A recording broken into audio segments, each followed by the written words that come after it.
राजीव यशवंत पाटील जे प्रथम महापौर आहेत त्यांनी निलेश चौधरी यांच्याकडे जाऊन धनंजय गावडे यांना उलटा पाडा असा शब्द वापरला आणि त्या ठिकाणी भाजप महायुतीचा मोठा विजय झालेला आहे. एका बाजूला जर समजा ते त्यांच्या पक्षाच्या उमेदवाराला पाडा असं सांगत असतील तर कुठेतरी ही धोक्याचीच घंटा आहे. त्याच्या बाबतीत आपण काही जास्त बोलू शकत नाही कारण तो त्यांच्या पक्षाचा विषय अंतर्गत विषय आहे. परंतु जर समजा एखाद्या पक्षाचाच माणूस जर सांगत असेल की आमच्याच पक्षाच्या माणसाला उलटा पाडा. हर्षद चौधरीच्या भाच्याचा एक व्हिडिओ व्हायरल झालेला आहे. त्यांनी धनुष्यबाणाचा अपमान केलेला आहे आणि हाच हर्षद चौधरी हा भूमाफिया आहे. ती एवढी मस्ती त्यांना आलेली आहे ना की याच्या मागे आता कोणाच्या हातात माहिती आहे. सत्तेचा उन्माद जर चढला असेल तर मग त्यांना त्यांची जागा दाखवतील वसईची. आपण पाहताय टॉप 10 महाराष्ट्र न्यूज. वसई विरार शहर महानगरपालिका निवडणुकीचा आता निकाल आलेला आहे. महाविकास आघाडी आणि बहुजन विकास आघाडी एकत्र लढेल. परंतु जसजसं चित्र स्पष्ट होत गेलं तसतसं महाविकास आघाडीतून उद्धव बाळासाहेब ठाकरे पक्ष हा बाहेर पडला. नंतर निवडणुकीच्या शेवटच्या क्षणी काँग्रेस हा पक्ष देखील बाहेर पडला. परंतु महाराष्ट्र नवनिर्माण सेना या पक्षाने मात्र सिटी चिन्हांवरती निवडणूक लढली. दोघांपैकी एक उमेदवार विजय झालेला आहे. या सगळ्या प्रक्रियेमध्ये प्रफुल्ल ठाकूर आपल्याला दिसले नाहीत. जाणून घेऊया या सर्व विषयी प्रफुल्ल ठाकूर यांचं नेमकं काय मत आहे. प्रफुल्लजी, टॉप 10 महाराष्ट्र न्यूज मध्ये आपलं स्वागत. निवडणूक झाली, निवडणुकीच्या प्रचाराला देखील तुम्ही नव्हता. काय नेमकं तुमच्या मनामध्ये चाललं होतं त्यावेळेला? काय आहे की निवडणुकीच्या प्रचाराला मी जरी नसलो तरी सुद्धा महाविकास आघाडीच्या सोबत म्हणजे घटक पक्षासोबत बहुजन विकास आघाडी सोबत मनसेची युती होती आणि या युतीमध्ये मनसेला ज्या 2 जागा दिल्या होत्या त्या सुद्धा बहुजन विकास आघाडीच्या चिन्हावर दिल्या होत्या. त्यामुळे आमचे बरेचसे कार्यकर्ते ह्या संदर्भामध्ये थोडेसे संभ्रम अवस्थेत सुद्धा होते आणि नाराज सुद्धा होते आणि त्यापैकी मी सुद्धा एक होतो. आपण जर पाहिलं तर वसई तालुका हा क्रांतिकारी आंदोलकांचा तालुका म्हणून ओळखला जातो. जी लोक एकमेकांच्या विरोधात लढत होते ती लोक एकमेकांच्या मांडीवर मांडी लावून आपल्याला या निवडणुकीत दिसले. कुठेतरी वसईकर या गोष्टींकडे कशा प्रकारे पाहणार आहे? कसं आहे की ह्या निवडणुकीमध्ये म्हणजे जो काही भयानक प्रकार समोर आला त्यामुळे खरोखरच एक सर्वसामान्य वसईकर म्हणून मी खरोखरच दुःखी होतो. कारण काय की बघा, गेल्या अनेक वर्षापासून आपण ज्या प्रस्थापितांच्या विरोधामध्ये लढत होतो आणि त्यांनी ज्या पद्धतीने या वसईमध्ये विकास केला होता हा विकास सर्वसामान्य वसईकर जनतेला मान्य नव्हता. खरं म्हणजे विकास कसा हवा आहे की शाश्वत विकास पाहिजे. म्हणजे आज जर तुम्ही बघितलं की जी गोगटे सॉल्टची जी जागा आहे ही जी काही जागा आहे ह्या जागेवर त्यावेळीचे विद्यमान आमदारांनी सुद्धा तिथे बीकेसीच्या धर्तीवर ती विकसित करावी म्हणून प्रस्ताव आणला होता आणि त्यासाठी म्हणजे सातत्याने वसई ज्या वेळेला बुडते त्या पुरापासून हीच म्हणजे गोगटे सॉल्टची जी जमीन आहे इथे जे काही म्हणजे ही पुरापासून वसईच्या जनतेला सातत्याने वाचवत आलेले आहे आणि जर तिथेच जर अशा पद्धतीने जर काय झालं तर मग पुरापासून वसईच्या जनतेला वाचवणार कोण?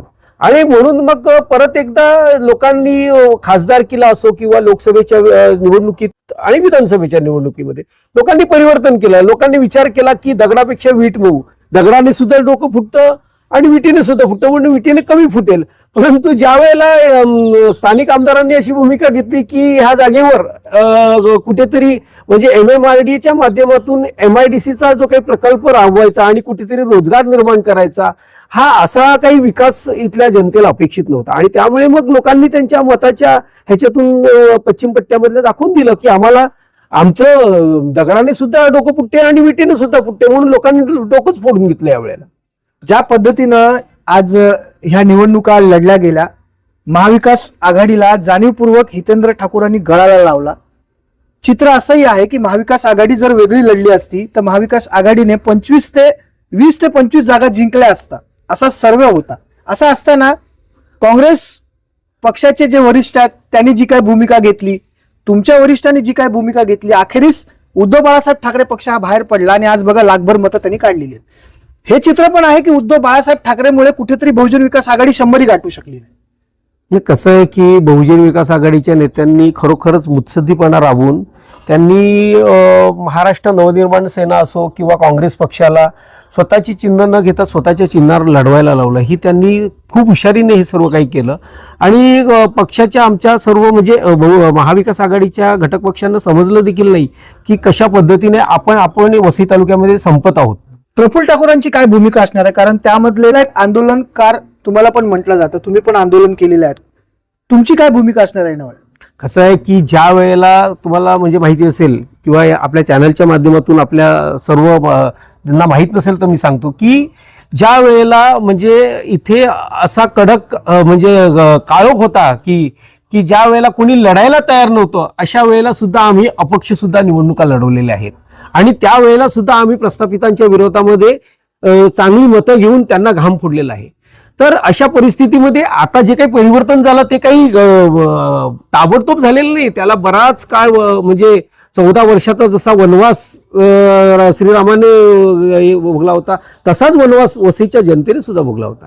परंतु आता जे परिवर्तन झालं ते परिवर्तन अचानकपणे झालं असं काही आताचे जे आलेले आहेत जे निवडून त्यांना असं वाटतं, पण तो तसं काही नाहीये. ह्याच्या मागे बरेचसे वसईच्या जनतेला खूप काही सोसावं लागलेलं आहे. बहुजन विकास आघाडीला 71 जागेवरती विजय मिळवता आला तर भारतीय जनता पार्टी महायुतीला 44 जागेवरती विजय मिळवता आला. या सगळ्या प्रक्रियेमध्ये एक गोष्ट आपल्या समोर आली ती म्हणजे राजीव यशवंत पाटील जे प्रथम महापौर आहेत त्यांनी निलेश चौधरी यांच्याकडे जाऊन धनंजय गावडे यांना उलटा पाडा असा शब्द वापरला आणि त्या ठिकाणी भाजप महायुतीचा मोठा विजय झालेला आहे. त्या बाबतीत तुमचं काय मत आहे? म्हणजे येणाऱ्या काळामध्ये जरी बहुजन जिंकली असेल तरी बहुजनसाठी एक चिंतेचा विषय आहे.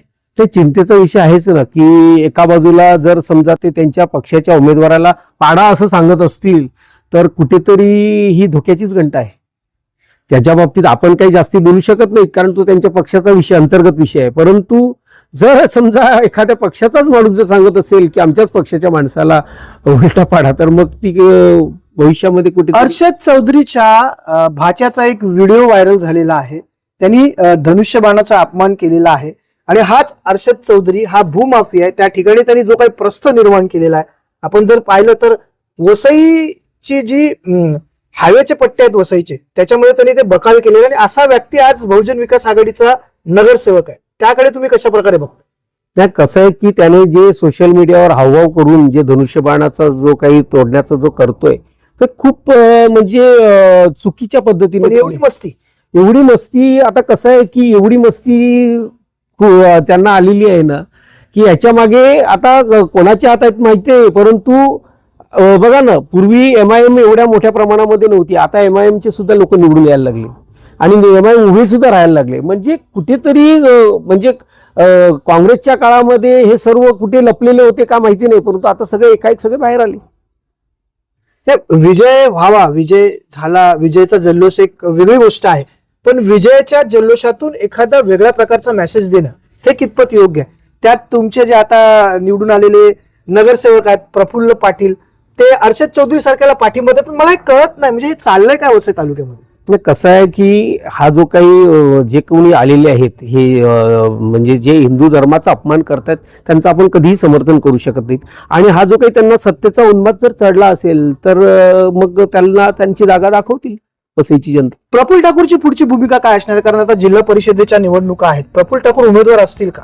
तुम्हाला जिल्हा परिषदेची निवडणूक बघा 2015ला मी लढवली होती आणि बहुजन विकास आघाडीला त्यावेळेला म्हणजे 2014ला माननीय आमदार विवेक भाऊ पंडित यांचा पराभव झाल्यानंतर या इथे लढायची कोणी हिंमत करत नव्हतं आणि त्यावेळेला मी अपक्ष म्हणून निवडणूक लढवली होती कळम गटामधून आणि त्यावेळेला दुसऱ्या क्रमांकाची मतं सुद्धा घेतली होती. परंतु बहुजन विकास आघाडीला त्यावेळेला मी घाम फोडला होता. बघूया आता निवडणुकीमध्ये आपण म्हणजे तयारी आहे. हे खूप मोठं भाकीत प्रफुल्ल ठाकूर यांनी केलेलं आहे. भविष्यात जिल्हा परिषदेच्या निवडणुका आहेत, या निवडणुकीला त्यांना कोणत्या पक्षाची तरी ऑफर आहे ते स्पष्टपणे सांगत जरी नसतील तरी देखील अपक्ष उमेदवारी भरण्याची त्यांची संपूर्ण तयारी आपल्याला दिसते. वसई विरार शहर महानगरपालिका निवडणुकीचा निर्णय आलेला आहे. बहुजन विकास आघाडी या पक्षाने विजय मिळवलाय, परंतु बहुजन विकास आघाडीचे सर्व हितेंद्र ठाकूर यांना आता आपल्या नगरसेवकांकडे बारकाईने लक्ष ठेवणं काळाची गरज आहे. आपला नगरसेवक काय करतोय, आपला नगरसेवक नेमकं लोकांचं काम करतोय की अनधिकृत वस्त्या निर्माण करतोय, आपण त्यांच्यावरती अंकुश ठेवणारच आहोत. परंतु हितेंद्र ठाकूरांनी जर स्वतःच्या नगरसेवकांवरती चांगला अंकुश ठेवला तर येणाऱ्या काळामध्ये ठाकूरांसाठी पुन्हा एक संधी येऊ शकते. अन्यथा लोक जर तुम्हाला डोक्यावरती घेतील तर त्याच डोक्यावरून लोक तुम्हाला ढकलतील देखील. हे विधानसभेला हितेंद्र ठाकूरांना वसईत मतदारांनी दाखवलेलं. या सर्व विषयी आपलं काय मत आहे कमेंटच्या माध्यमातून आपली प्रतिक्रिया आम्हाला जरूर कळवा. Top 10 Maharashtra news, Vasai Virar.